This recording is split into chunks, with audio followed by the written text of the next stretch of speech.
in my locker because it happened a few more times.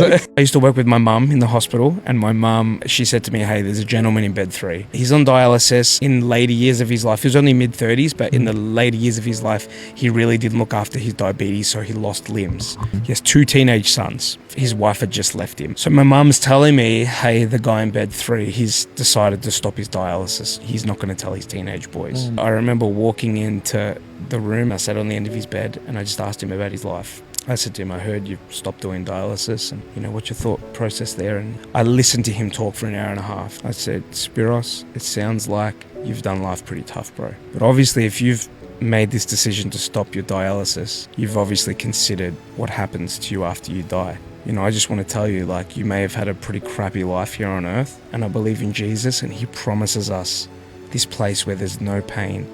His heart breaks when he looks at you, Spiros. He doesn't want to see you like this. And there's this great hope that you can have in your life if you were to accept him into your heart. Spiros starts crying. I tell him about the gospel and I lead him to Jesus on the hospital bed.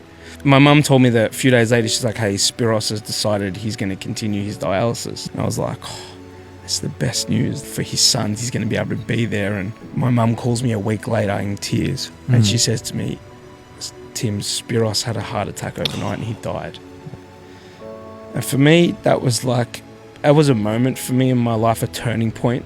But what if I didn't open my mouth? And for me, that changed my life. And I will preach Spiros' story everywhere I go. Wow. I don't know his family. I don't know his sons. But I'd love to be able to look at his sons in the eyes one day and says, you're going to see your father in eternity one day.